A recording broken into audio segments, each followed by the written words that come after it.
നിങ്ങൾക്ക് കോള് വന്നാലും കോൾ അങ്ങോട്ട് ചെയ്താലും സ്പീക്കർ ഓൺ ചെയ്ത് വേണം സംസാരിക്കാൻ. ശരി മാഡം.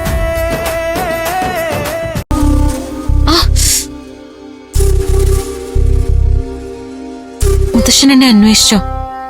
നിന്റെ കാര്യം തന്നെയാ മുത്തശ്ശൻ എന്നോട് ചോദിച്ചോണ്ടിരുന്നത്. എനിക്ക് ഇങ്ങനെയൊക്കെ സംഭവിച്ചത് നീ മുത്തശ്ശനോട് പറഞ്ഞോ? മുത്തശ്ശന് വിഷമം തോന്നിയാലോ എന്ന് കരുതി ഇവള് പറഞ്ഞില്ല. മുത്തശ്ശന്റെ സ്നേഹാന്വേഷണം കേട്ടപ്പോ വേദന കുറച്ച് കുറവുള്ള പോലെ തോന്നി. കിരണിന് ഇങ്ങനെ സംഭവിച്ച കാര്യം മുത്തശ്ശൻ എങ്ങനെ മുൻകൂട്ടി കണ്ടു? ഇവക്ക് എന്താ സംഭവിച്ചെന്ന് മുത്തശ്ശന് മനസ്സിലായിട്ടില്ല. ഇവൾക്ക് സുഖമില്ലാത്ത എന്തോ അവസ്ഥ ഉണ്ടാവുന്ന മുത്തശ്ശൻ മനസ്സിൽ കണ്ടത്.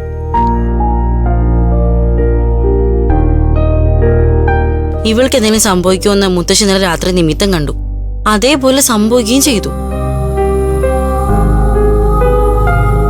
വൃന്ദേ, തന്റെ മുത്തശ്ശൻ ഇന്നലെ രാത്രി തന്നെ ഇക്കാര്യം വിളിച്ച് പറയേണ്ടതായിരുന്നു. എങ്കിൽ കിരൺ ഈ ആപത്ത് സംഭവിക്കില്ലായിരുന്നല്ലോ. ആപത്തുണ്ടെന്ന് മുന്നറിയിപ്പ് കിട്ടിയിരുന്നെങ്കിൽ കിരണിനെ ഇന്നലെ രാത്രി തനിച്ച് വിടില്ലായിരുന്നല്ലോ. തനിച്ച് വിട്ടതുകൊണ്ടല്ലേ കിരൺ ഈ അവസ്ഥ ഉണ്ടായത്. അല്ല, തന്റെ മുത്തച്ഛന് ഇങ്ങനെയുള്ള കാര്യങ്ങൾ മുൻകൂട്ടി കാണാനുള്ള കഴിവുണ്ടോ? അത് ഞാൻ ഇപ്പോഴാണല്ലോ അറിയുന്നത്. ഞങ്ങൾക്ക് എന്തെങ്കിലും പ്രശ്നം ഉണ്ടാവാനുള്ള സാധ്യതയുണ്ടെങ്കിലേ മുത്തശ്ശന് അപ്പൊ തന്നെ അതിന്റെ സൂചന കിട്ടും. അതാണ് സൂര്യമംഗലത്ത് ഇളയത് തിരുമേനിയുടെ നിമിത്തശാസ്ത്രം, ഞങ്ങളുടെ മുത്തശ്ശന്റെ ഉൾക്കാഴ്ച.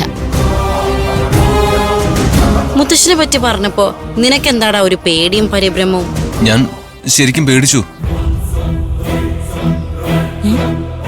നീ പേടിക്കേണ്ട കാര്യം എന്താ? അത് ഞാൻ നിങ്ങൾക്കൊപ്പം ഇവിടെ താമസിക്കുന്ന കാര്യം മുത്തശ്ശൻ മനസ്സിലാക്കിയിട്ടുണ്ടാവോ? അങ്ങനെ മുത്തശ്ശന് തോന്നിയിട്ടുണ്ടെങ്കിലേ അതിനെപ്പറ്റി മുത്തശ്ശൻ പറയേണ്ട സമയമൊക്കെ കഴിഞ്ഞു. നിന്റെ ഭാഗ്യം കൊണ്ടായിരിക്കും മുത്തശ്ശൻ ആ ഉൾക്കാഴ്ച ഇതുവരെ കിട്ടാതെ പോയത്.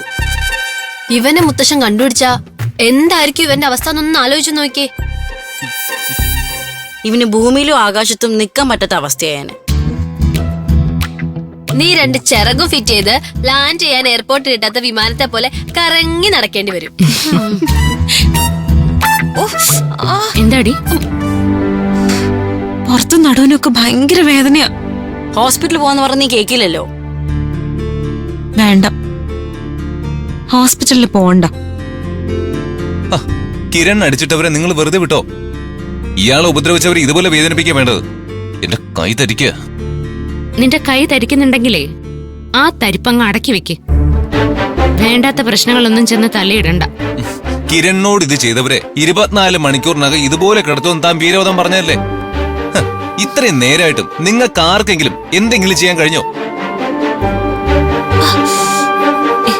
ആരവേ, വേണ്ട, അതിനെപ്പറ്റി സംസാരിക്കണ്ട. ഞാൻ സംസാരിക്കും. ഇവർക്ക് ആർക്കെങ്കിലും ഈ അവസ്ഥ വന്നിരുന്നെങ്കിലേ താൻ എപ്പോഴേ ചെന്ന് കണക്ക് തീർക്കുമായിരുന്നു. താൻ വീണപ്പോ ഇവിടെ ചോദിക്കാനും പറയാനും ആരുമില്ല. കിരണിന് വേണ്ടി ചോദിക്കാനും പറയാനും ആരുമില്ലെന്ന് ആരാ പറഞ്ഞേ? അതെ, നിന്റെ മാത്രം തോന്നല. ഇതിന് മറുപടി കൊടുക്കുമെന്ന് ഞാൻ പറഞ്ഞിട്ടുണ്ടെങ്കിൽ മറുപടി കൊടുക്കുക തന്നെ ചെയ്യും.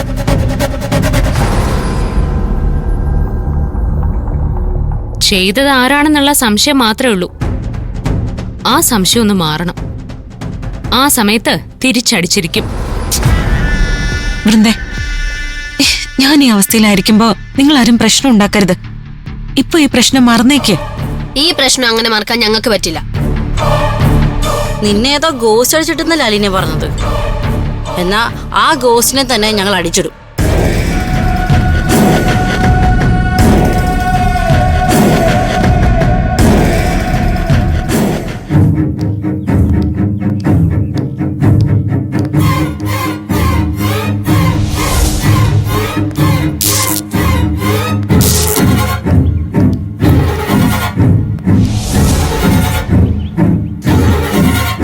ആരോ പിന്നാലെ വരുന്ന പോലെ തോന്നിയല്ലോ.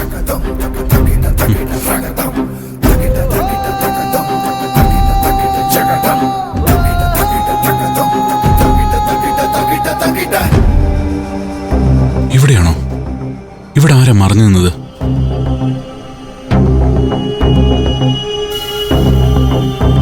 എന്താ ഡോക്ടർ, എന്തു പറ്റി? എന്തേലും കളഞ്ഞുപോയോ? ഏയ് ഒന്നുമില്ല.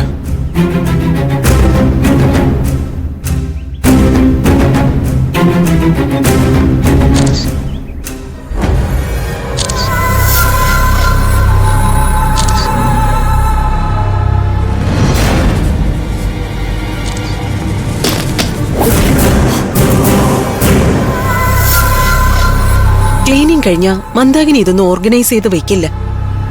മന്ദാകിനിയോട് എത്ര തവണ പറഞ്ഞതാ? എത്ര തവണ പറഞ്ഞാലും ഇങ്ങനെ ചെയ്യൂ. ഇവിടെ ആരോ ഉണ്ടായിരുന്നല്ലോ. ഏതെങ്കിലും കുട്ടികളായിരുന്നോ? അതോ? ഡോക്ടർ, എന്താ ഡോക്ടർ?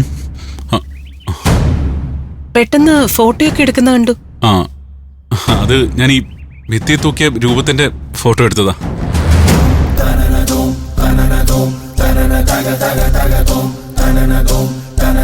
വരൂ ഡോക്ടർ.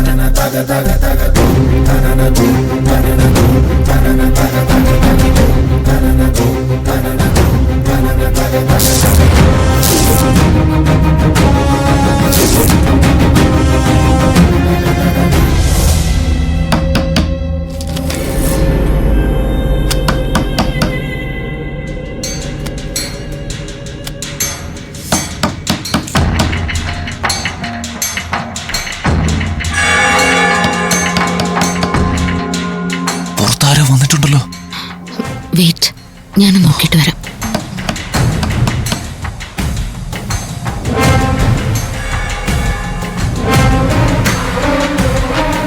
അയ്യോ, വൃന്ദ, കിരൺ, റീന മാഡം ഗബ്രിയൽ സാറുവാ. പ്രശ്നമായി. രണ്ടുപേരും ഒരുമിച്ച് റൂമിന്റെ മുമ്പിൽ വന്ന് നിൽക്കുവാ. രണ്ടുപേരും ഒരുമിച്ച് വന്നോ? ദൈവമേ, കലം പഠിക്കല് വീണ ഉടയുമല്ലോ. ഇവനെ പൊക്കോ. ഇവൻ എവിടെയെങ്കിലും ഒന്ന് ഒളിപ്പിക്ക് വേഗം.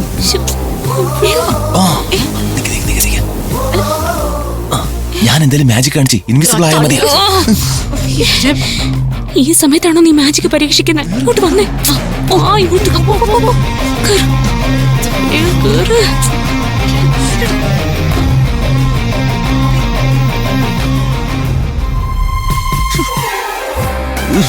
ഇതൊക്കെ നിങ്ങളുടെ കഴുകാത്ത ഡ്രസ്സുകളാണോ? ഓ, നീ ഡ്രസ്സ് നോക്കണ്ട, അവിടെ ഒളിച്ചിരിക്കും. ഞാൻ പോയി നോക്കാം.